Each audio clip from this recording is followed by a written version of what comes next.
বদলের বাংলায় অনুপ্রবেশ হোক বা সীমান্ত সুরক্ষায় জিরো টলারেন্স। এখনো পর্যন্ত বিএসএফ কে 1000-এর বেশি একর জমি রাজ্য দিয়ে দিয়েছে। 2 মাস সবে পূর্ণ হয়েছে, সেই 2 মাস পরেই একেবারে 1000-এর বেশি একর জমি দিয়ে দেওয়া হলো বিএসএফ কে, যা বহু বছর ধরে অনুপ্রবেশ, নিরাপত্তা এই সব নিয়ে প্রশ্ন তুলে দিয়েছিল। কাঁটা তারের ফেন্সিং দিতে দেওয়া হতো না, এরকম অভিযোগ উঠেছিল আগের সরকারের আমলে। সরাসরি চলে যাব প্রতিনিধি আবিরের সঙ্গে কথা বলবো। আবির, কোন কোন জেলায় কত বেশি করে একর জমি দেওয়া হলো বিএসএফ কে? দেখো, 9টা জেলায় প্রায় 172 কিলোমিটার অংশ জুড়ে 1024.75 একর জমি তা রাজ্য সরকারের তরফ থেকে বিএসএফ এর হাতে তুলে দেওয়া হলো। তুমি জানো যে রাজ্যে নতুন সরকার আসার পরই রাজ্য মন্ত্রিসভার প্রথম বৈঠকেই বলা হয়েছিল যে জাতীয় সুরক্ষা ফার্স্ট প্রায়োরিটি, এবং বছরের পর বছর এর আগের সরকারের কাছে বিএসএফ বা কেন্দ্রীয় স্বরাষ্ট্র মন্ত্রকের তরফ থেকে বারবার ধরে জমি দেওয়ার জন্য আবেদন করা হয়েছিল, কিন্তু জমি নানা কারণে দেওয়া হয়নি বা তারা জমি পাননি। যে কারণে অনুপ্রবেশের মতো সমস্যা নিয়ে বারবার ধরে কেন্দ্রের তরফ থেকে একাধিক দায়িত্বপূর্ণ ব্যক্তিরা তারা সরব হয়েছিলেন। এবং তুমি জানো যে গত সপ্তাহের শেষেই মুর্শিদাবাদ গিয়েছিলেন মুখ্যমন্ত্রী শুভেন্দু অধিকারী, এবং তিনি সেখানে মুর্শিদাবাদের প্রসঙ্গের কথা উল্লেখ করেন যে সেখানে সেই জেলাতে কিভাবে জমি বিএসএফ এর হাতে তুলে দেওয়া হচ্ছে এবং সেই কাজও কতটা দ্রুত গতিতে এগিয়েছে। আজকে মুখ্যমন্ত্রী নিজেই একটি হিসেব দিয়েছেন, সেখানে তিনি উল্লেখ করেছেন মুর্শিদাবাদে সব থেকে বেশি জমি দেওয়া হয়েছে 337 একর, তারপরে উত্তর 24 পরগনায় 242 একরের কাছাকাছি, কোচবিহারে 135.33 একর, মালদাতে 176.78 একর, নদিয়াতে 95.11 একর, দক্ষিণ দিনাজপুরে 26.41 একর, দার্জিলিং এর ক্ষেত্রে 4.31 একর, উত্তর দিনাজপুরের ক্ষেত্রে 6.61 একর, জলপাইগুড়ির ক্ষেত্রে 2.17 একর। ফলে সব মিলিয়ে যেটা বলছিলাম, প্রায় 172.6 কিলোমিটারের জন্য 1024.75 একর জমি তা রাজ্য সরকারের তরফ থেকে বিএসএফ এর হাতে তুলে দেওয়া হলো। একদম আবির, যেটা বলছিলে যে ভারত বাংলাদেশ সীমান্ত অনেক জায়গাতেই কাঁটাতার নেই, এই সব জায়গায় এবার কাঁটাতারের বেড়া দেবে বিএসএফ। সীমান্তে কাঁটাতারের জন্য জমি দিয়ে মিলছে স্বস্তি, সুরক্ষা, খুশি সীমান্ত এলাকার বাসিন্দারা।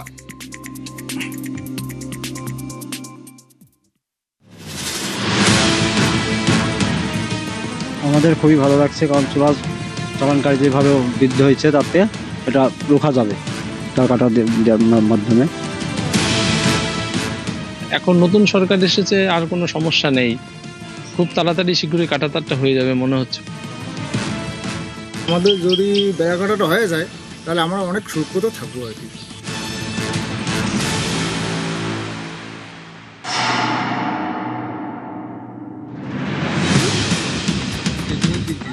কখনো চোরাচালান, কখনো অনুপ্রবেশ, কখনো আবার বাংলাদেশ থেকে এসে লুটপাট করে চলে যায় দুষ্কৃতীরা। বর্ডারের মানুষ জানেন, কাঁটাতার না থাকলে ভয়ে রাতে জেগে থাকতে হয়। ভারত বাংলাদেশের অরক্ষিত সীমান্তে এবার বসবে কাঁটাতার, কাজও শুরু হয়েছে। এতে সীমান্ত এলাকায় স্বস্তি, স্বাধীনতার হাওয়া, ওপারের পাচারকারী দুষ্কৃতীদের উপদ্রব থেকে, ভয় থেকে মুক্তি।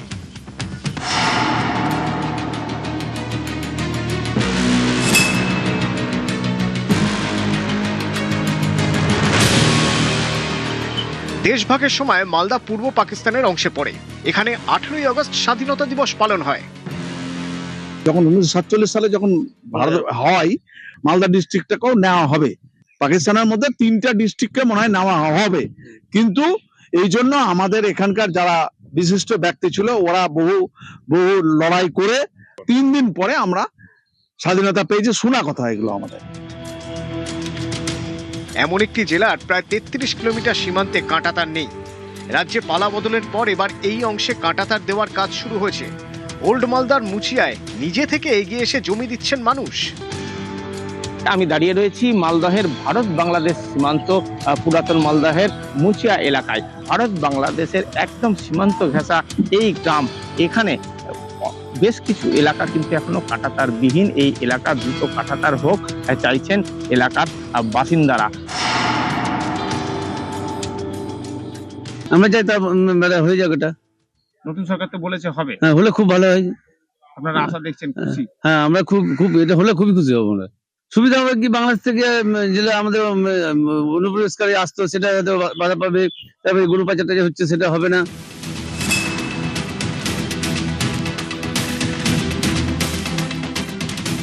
দেশভাগের সময় পূর্ব পাকিস্তানের অংশ ছিল মুর্শিদাবাদ।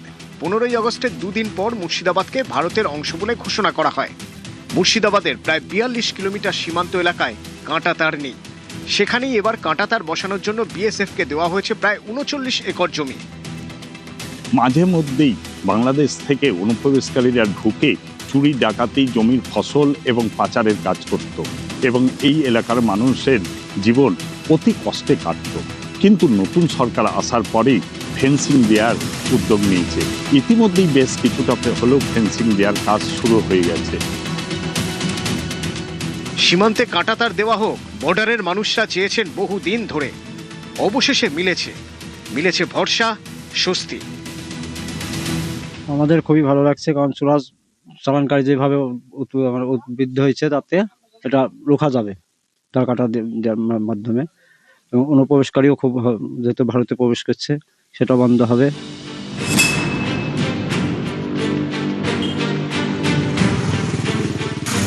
দেশভাগের সময় নদিয়াও ছিল পূর্ব পাকিস্তানে। 18ই আগস্ট ভারতের অংশ বলে ঘোষণা করা হয়। নদিয়ার সীমান্তের একটা বড় অংশে কাঁটাতার নেই। সেই কাঁটাতার বসানোর জন্য অনেকেই জমি দিয়েছেন। বানপুর মাটিয়ারি এলাকার বিজয়পুর সীমান্ত, ভারত বাংলাদেশ সীমান্ত এলাকা, আমার ঠিক বাদিকে যেখানে রয়েছে নতুন করে সীমান্তে কাঁটাতারের কাজ চলছে। এখানকার যারা স্থানীয় বাসিন্দা রয়েছে, কয়েক পুরুষ ধরে বসবাস করছেন, তারা অনেকেই জমি ইতিমধ্যেই দিয়ে দিয়েছেন এবং সেই জমির উপরেই নতুন করে কাঁটাতারের কাজ শুরু হয়েছে। স্বাভাবিকভাবেই এখানকার বাসিন্দারা খুশি। আমাদের এখানে গেদে মৌজায় প্রায় 3 কিলোমিটার কাঁটাতার এখনো বাকি আছে, হয়নি। তা আগের সরকার একটু ঢিলেমি ছিল, জমিটা একটু হস্তান্তর করতে ডিস্টার্ব ছিল। এখন নতুন সরকার এসেছে, আর কোনো সমস্যা নেই। খুব তাড়াতাড়ি শীঘ্রই কাঁটাতারটা হয়ে যাবে মনে হচ্ছে। হয়ে গেলে আমরাও খুব মানে নিরাপত্তার দিক থেকে খুব ভালোভাবে এখানে থাকতে পারবো।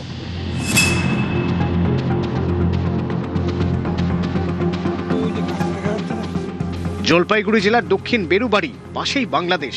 সীমান্ত এলাকার প্রায় 19 কিলোমিটার অংশে কাঁটাতার নেই। সেখানে কাঁটাতার বসানোর জন্য জমি দিয়েছে প্রায় 65টি পরিবার।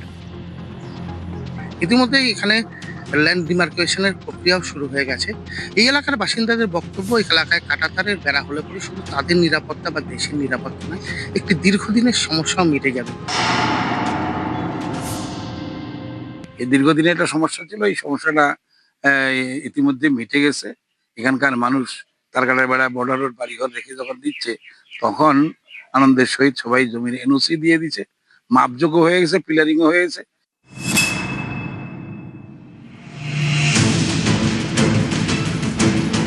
কোচবিহারের প্রায় 100 কিলোমিটার সীমান্তে কাঁটাতার নেই। সেখানে কাঁটাতার বসানোর জন্য জমি দিয়েছেন অনেকেই। সরকার ইতিমধ্যে উদ্যোগ নিয়েছে এবং স্বেচ্ছায় সীমান্তবর্তী এলাকার সাধারণ মানুষ জমি দান করেছে। তারা যেটা জানাচ্ছেন, রাষ্ট্রের সুরক্ষা সবার আগে, রাষ্ট্র সুরক্ষিত থাকলে তারাও সুরক্ষিত থাকবেন। ইতিমধ্যে এই কাঁটাতারের বেড়া দেওয়ার কাজ শুরু করেছে সরকার, যার ফলে খুশি কোচবিহারের সীমান্তবর্তী এলাকার সাধারণ মানুষ। আমরা দিয়েছি কেন, আমার সুরক্ষা থাকার জন্য দিয়েছি, এবং যে ওদের যে বাংলাদেশি লোক আছে এবং আমরা আবার সুরক্ষা করি, ও ফসল নষ্ট করে দেয়। হ্যাঁ, রাত্রিবেলা তো কত ফসল নষ্ট করে যায়। আমাদের যদি বেড়া কাটাটা হয়ে যায় তাহলে আমরা অনেক সুরক্ষিত থাকবো আর কি। নিউজ 18 বাংলা। সীমান্তে নজর, সীমান্তে স্বস্তি। শুধু খুশি নন সীমান্ত এলাকার মানুষেরা, তারা দেশের জন্য জমি দিতে তৈরি।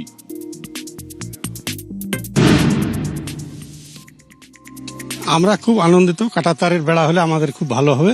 তো একটাই আবেদন, যে 150 মিটার দূরে, বর্ডার থেকে 150 মিটার দূরে আসলে খুব সুন্দর হয়। তার কাটা এখনই বসে গেলে এখনই আমাদের সুন্দর হয়ে যায়। এখন অনেক ভয়, আমাদের মাঠে ক্ষেত আছে, পাট আছে, সব বাংলাদেশের লোক গরু টরু চুরিকে নিয়ে চলে যায়। আমরা কিছু বলতে পারি না, রাত্রে ঝামেলা করে কখন কি হয়ে যায় বলা মুশকিল। আমরা ফেন্সিং এর পক্ষে। আমরা এতদিনে কেন এখানে কাঁটাতার দিতে পারা যায়নি কেন? সরকার করেনি, অনুমতি দেয়নি, হয়তো করেনি। বছরে কোনোদিন সরকার আপনাদের সাথে কথা বলতেও আসেনি? না, আমাদের সঙ্গে বলতে আসেনি। আমরা এটা দিয়ে জমি দেওয়ার জন্য প্রস্তুত। আপনারা চাইছেন যে বাংলাদেশ যেন এতটুকু জমি না পায়? হ্যাঁ, আমরা ওটাই চাইছি। বাংলাদেশের লোক যাতে এইদিকে না আসতে পারে, আর আমরা যাতে আবার সুবিধাভাবে এইদিকে করতে পারি। জলঙ্গি বিধানসভার মধ্যে সীমান্ত গা লাগোয়া এই সরকারপাড়া গ্রাম। এখানকার গ্রামের বাসিন্দারা বলছেন যে কাঁটাতার দেওয়া হোক, কোনো অসুবিধা নেই। অতীতে এমন কিছু ঘটনা ঘটেছে যার জেরে এখানকার মানুষজনকেও কিছুটা হলেও ভয়ের মধ্যে দিন কাটাতে হয়েছে। আর জমি দেওয়ার প্রসঙ্গেও তাদের যে অতীতেও কোনো আপত্তি ছিল না, সেই প্রসঙ্গের কথাও তারা বারবার ধরে উল্লেখ করেছেন। তবে তাদের একটাই শর্ত, যেখান থেকে কাঁটাতারের বেড়া দেওয়া হোক তাতে যেন ভারতের মধ্যে থাকা সমস্ত জমি ব্যবহার করার সুযোগ পাওয়া যায়। তবে নিরাপত্তার স্বার্থে, জাতীয় সুরক্ষার স্বার্থে তারা জমি দেওয়ার জন্য সম্পূর্ণভাবে প্রস্তুত হয়ে গিয়েছেন। পালাবদলের পর সীমান্ত নিয়ে যথেষ্ট জোর দিচ্ছে সরকার, আর বিএসএফকেও যথেষ্ট ছাড় দিচ্ছে রাজ্য সরকার। আর সেই কারণেই বারবার বিএসএফ এর বিভিন্ন কর্তারা তারা সীমান্ত পরিদর্শন করছেন। যেমন ডিজি বিএসএফ সীমান্ত পরিদর্শনে, বিশেষ করে সুন্দরবন এলাকার ভারত বাংলাদেশ সীমান্ত, এই বিষয়ে কথা বলেছিলাম আমরা কমলিকা সেনগুপ্তর সঙ্গে।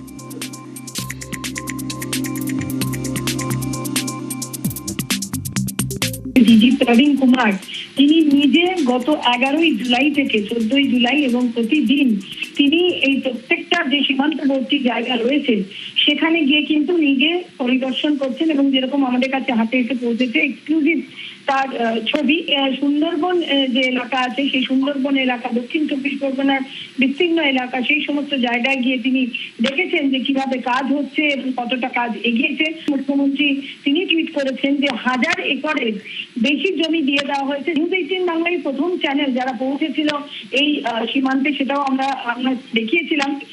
সেখান থেকে দাঁড়িয়ে খুলনা প্রহারী যারা রয়েছে তাদের সঙ্গে তিনি বিশেষ বৈঠক করেছেন এবং এই বিভিন্ন জায়গায় পরিদর্শন করবেন।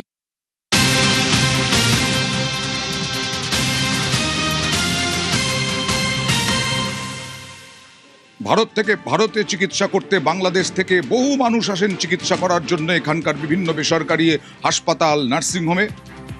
আর বাংলাদেশ থেকে এসে আবার আধার কার্ড, ভোটার কার্ড সব তৈরি হয়ে যায়।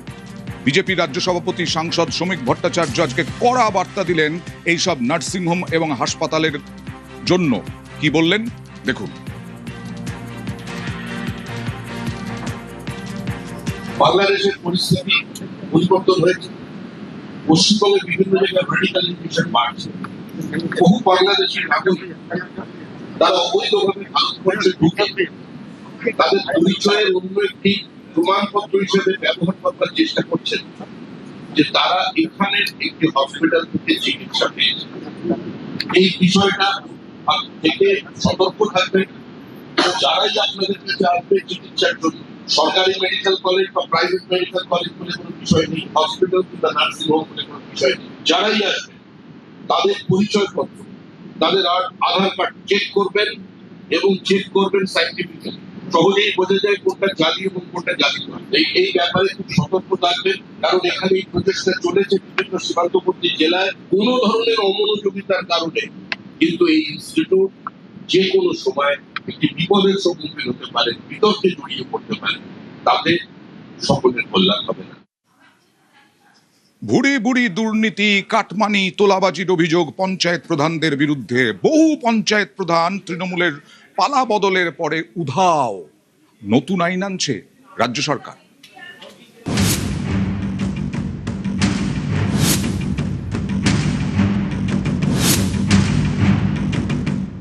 ইচ্ছাকৃতভাবে অসহযোগ করা হচ্ছে সরকারকে বদনাম করার জন্য। সেজন্য এই সেশনে আমরা বিল আনবো, প্রধানদের হাত থেকে আর্থিক যে ক্ষমতা সই করা সেটা কেড়ে নিয়ে আমরা সেক্রেটারিদেরকে দেবো, যেটা অন্যান্য রাজ্য হয়। পশ্চিমবাংলায় কেবল প্রধানদের হাতে দেওয়া হয়েছে বলে এত দুর্নীতি, এত হিংসা হয়। সেই জন্য সেটাকে আমরা এবারে বিল নিয়ে এসে সেই ক্ষমতা তাদের কাছ থেকে কেড়ে নেব।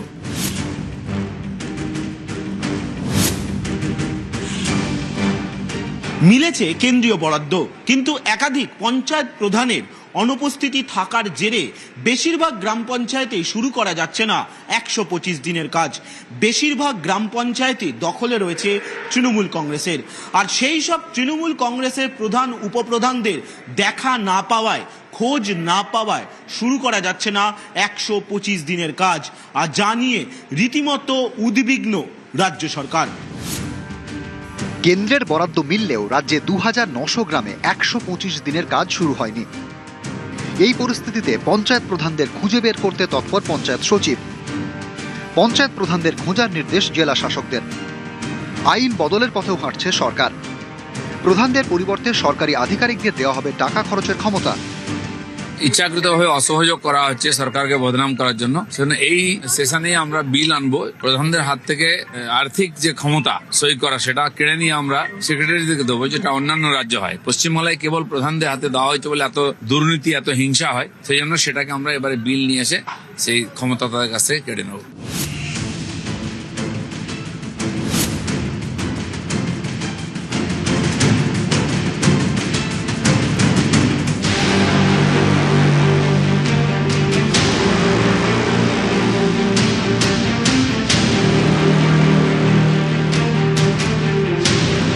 কতদিন আসছে না? 2.5 মাস হয়ে গেল।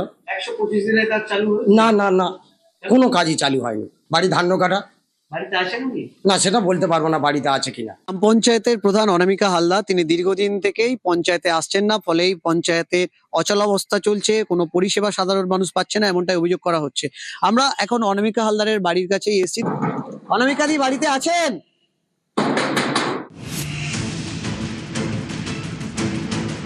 জব কার্ডের যেসব বিষয়গুলো থাকে সেসব বিষয়গুলোতে প্রধানের হস্তক্ষেপ আবশ্যিক দরকার থাকে। অঞ্চলের প্রধান আসছে না, আমরা যে সরকারি যেসব সুবিধা সুযোগ সুবিধা সেসব থেকে আমরা বঞ্চিত হচ্ছি। প্রধান ম্যাডাম বাড়িতে আছেন? কোথায় গেছে?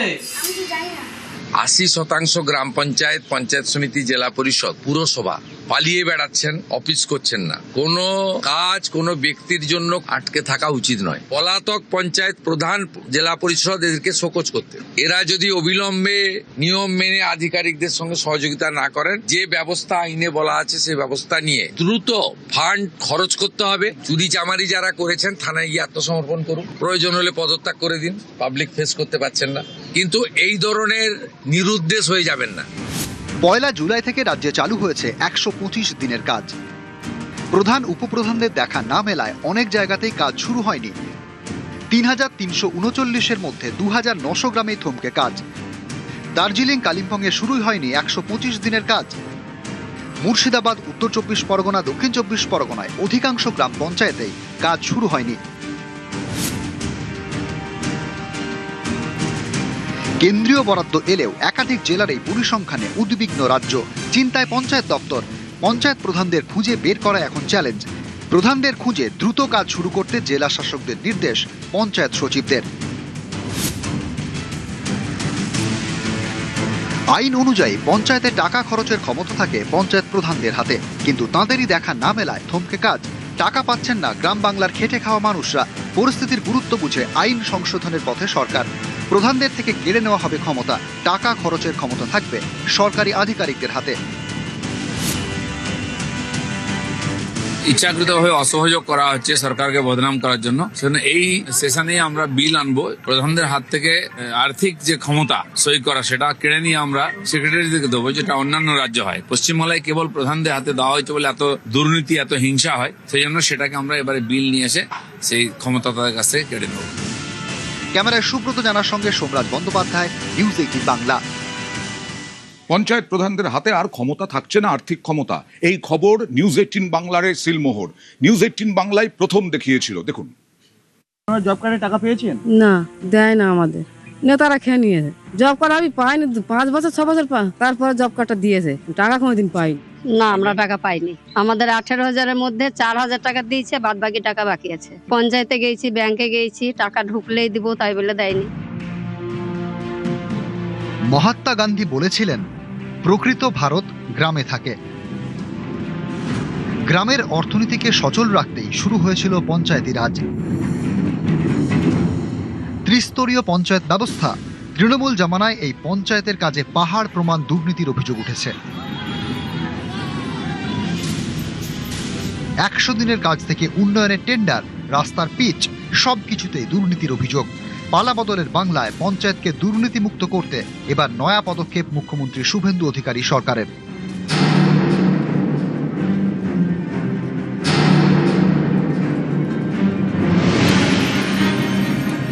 1973 সালে পশ্চিমবঙ্গ পঞ্চায়েত আইন সংশোধন করতে চলেছে রাজ্য সরকার।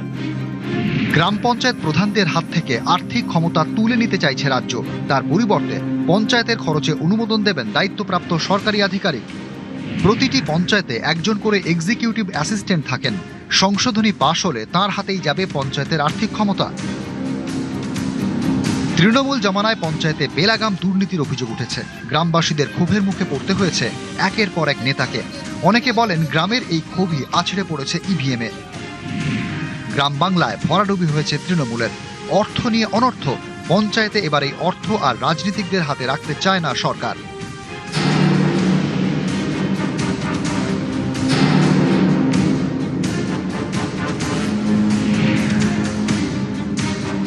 বাংলায় ত্রিস্তরীয় পঞ্চায়েত ব্যবস্থা, গ্রাম পঞ্চায়েত, পঞ্চায়েত সমিতি এবং জেলা পরিষদ। 1973 সালের পশ্চিমবঙ্গ পঞ্চায়েত আইন অনুযায়ী এই ব্যবস্থা। এতদিন পঞ্চায়েত সমিতি এবং জেলা পরিষদের আর্থিক ক্ষমতা সরকারি আধিকারিকদের হাতে থাকলেও গ্রাম পঞ্চায়েতে এই ক্ষমতা ছিল পঞ্চায়েত প্রধানের হাতে। 100 দিনের কাজে অনুমোদন, টেন্ডার ডাকা যাবতীয় ক্ষমতা ছিল পঞ্চায়েত প্রধানের হাতেই। দুর্নীতির অভিযোগের জেরেই 2022 সালে 100 দিনের কাজের টাকা পাঠানো বন্ধ করে দেয় কেন্দ্র। পালা বদলের পর 1 জুলাই থেকে চালু হয়েছে 125 দিনের কাজ। দৈনিক মজুরিও বাড়িয়ে 300 টাকা করা হয়েছে। 26 রাজ্যে পালা বদল হলেও এখনো প্রায় সব পঞ্চায়েতই তৃণমূলের দখলে। দুর্নীতি এড়াতেই এমন পদক্ষেপ। পঞ্চায়েত দপ্তরে দুর্নীতি আটকাতেই এই নয়া আইনে সংশোধন আনছে রাজ্য সরকার। এই বদলের ফলে দুর্নীতি, স্বজন পোষণের অভিযোগ আর উঠে আসবে না বলেই মনে করছে প্রশাসনিক মহল। ক্যামেরায় কুণাল চৌধুরীর সঙ্গে সোমরাজ বন্দ্যোপাধ্যায়, নিউজ 18 বাংলা, কলকাতা। বিভিন্ন পুরসভায় পুনর্বিন্যাস, এবার পঞ্চায়েতেও পুনর্বিন্যাস। বিভিন্ন উন্নত পরিষেবা উন্নত করতে, বিভিন্ন এলাকার মানুষকে আরো উন্নতি দিতে, আরো পরিষেবা দিতে পুনর্বিন্যাসের ভাবনা। রাজ্যে গ্রাম পঞ্চায়েতের সংখ্যা বাড়ানোর ভাবনা। এখন গ্রাম পঞ্চায়েতের সংখ্যা 3,339, যার মধ্যে কিছুক্ষণ আগেই বলছিলাম 2,900 গ্রাম পঞ্চায়েত প্রধান, তারা উধাও। সেখানে 125 দিনের কাজ করা যাচ্ছে না। গ্রাম পঞ্চায়েতের সংখ্যা এখান থেকে বাড়িয়ে হবে 4,000-এর বেশি, জানালেন পঞ্চায়েত মন্ত্রী দিলীপ ঘোষ।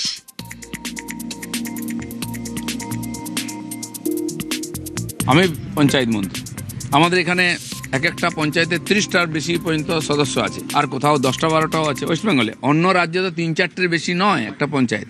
তারা সুষ্ঠু প্রশাসন দিচ্ছেন, আর এতগুলো পঞ্চায়েত হয়তো একটা সেখানে অফিসার নেই, সেক্রেটারি নেই, কী করে আমরা ডেভেলপমেন্ট করব? তো প্রশাসনিক সুধার আমরা করছি, আমরাও আরও 4,000-এর বেশি পঞ্চায়েত করে দিচ্ছি। পশ্চিম মেদিনীপুর মেডিকেল কলেজ কি অবস্থা! এর আগে স্যালাইন বিতর্কে একেবারে উত্তেজনা হয়েছিল, মেয়াদ উত্তীর্ণ স্যালাইন দেওয়া হয়েছিল রোগীকে।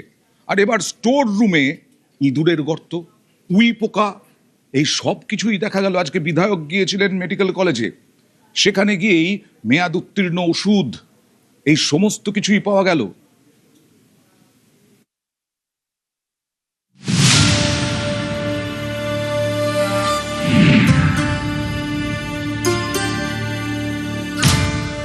স্যাঁতস্যাঁতে দেওয়াল, মেঝে ইঁদুরের গর্ত,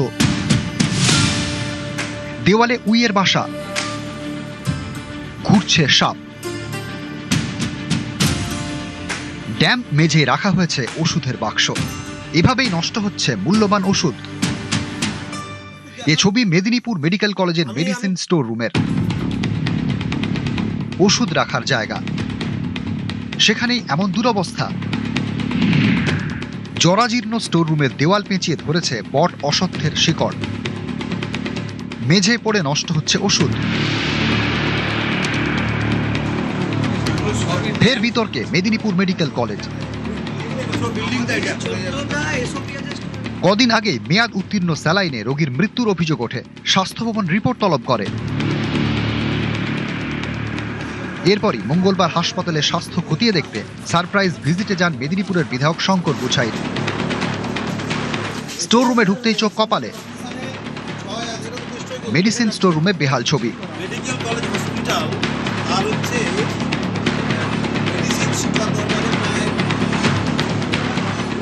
গত 15 বছর ধরে তৃণমূল সরকার, চোরেদের সরকার কি করেছে, এবং এই চিত্র হাড় হিম করা চিত্র, যে মেডিসিনগুলো রোগীদের দেহে যায়, মেডিসিনগুলো ইঁদুর খেয়ে নেয়, মেডিসিনগুলোতে উই পোকা ধরে যাচ্ছে, নিচে ড্যাম হয়ে যাচ্ছে, জল জমে যাচ্ছে, বর্ষার সময় নিচে জল, অবশ্যই তদন্ত করা উচিত গত 15 বছরে কেন হয়নি, কেন মেনটেন করা হয়নি এসওপির গাইডলাইন, কেন এই ধরনের সিস্টেম চলে আসছে দীর্ঘদিন ধরে। এটা তো ওষুধ রাখার আদর্শ পরিস্থিতি নয়। আগের টেনিওরে যখন আমার এটা রেসপন্সিবিলিটি ছিল অ্যাজ আ এমএসপিপি, তখন এটার ফাইল তোলা হয়েছে, জমি বলে দেওয়া হয়েছে, ফাইল ডান দিক বাঁ দিক উত্তর দক্ষিণ পূর্ব পশ্চিম ঘুরছে। স্বাস্থ্য ভবনে একাধিকবার আমি নিজে গিয়ে মিটিং করেছি, দরবার করেছি, কিন্তু এখনো পর্যন্ত ব্যাপারটা ফাইনালি মেটেরিয়ালাইজ করেনি। করার নেই, স্টোর আমার লাগবে, 10 তলা স্টোর লাগবে। একটা মেদিনীপুর মেডিকেল কলেজ চালানোর জন্য একটা স্টোর লাগে। 1937 সালের এই বাড়ি দিয়ে তো স্টোরটা হয়। হাসপাতালের ইনডোর এবং আউটডোরে যা ওষুধ লাগে তা এই স্টোর রুম থেকেই পাঠানো হয়, অথচ ওষুধ সংরক্ষণের জন্য নেই কোল্ড চেনের ব্যবস্থা। হাসপাতাল কর্তৃপক্ষের দাবি 3টে ফ্রিজ দিয়ে কোনো মতে চলছে ওষুধ সংরক্ষণ। মেঝের ড্যাম্পে নষ্ট হয়ে যাচ্ছে বহু ওষুধ। পরিস্থিতির জন্য হাসপাতালের পরিকাঠামোকেই দায়ী করেছেন কর্মীরা। এই কন্ডিশনে আমরা এই সিচুয়েশন এইভাবে তো রাখা যায় না, রাখা যায় না। জানিয়েছেন ঊর্ধ্বতন কর্তৃপক্ষকে? আমাদের জানানো আছে। হাসপাতালের স্বাস্থ্য পরিষেবা ঠিক রাখার জন্য রয়েছে এসওপি বা স্ট্যান্ডার্ড অপারেটিং প্রসিডিওর। তাতে স্পষ্ট বলা আছে স্টোর রুমে 8000 স্কোয়ার ফিট জায়গা থাকতেই হবে। প্রতিটি স্টোরে থাকতে হবে কোল্ড চেন, রাখতে হবে ভেন্টিলেশন সিস্টেম, রাখতে হবে পাওয়ার ব্যাকআপ বা জেনারেটরের সুবিধা। মাটিতে কোনোভাবেই ওষুধ রাখা যাবে না। অভিযোগ, মেদিনীপুর মেডিকেল কলেজে এই নির্দেশিকার কোনোটাই মানা হয়নি। পরিকাঠামোর অভাবে মেডিসিন স্টোর রুম জুড়ে শুধুই অব্যবস্থা। মুখ্যমন্ত্রীর কাছে রিপোর্ট পাঠাবেন বলে জানিয়েছেন বিধায়ক। কবে এই পরিত্যক্ত ভবন পরিবর্তন হয়, কবে পরিকাঠামোর উন্নতি হয়, সেদিকেই তাকিয়ে থাকবো আমরা। মেদিনীপুর থেকে শোভন দাস, নিউজ 18 বাংলা।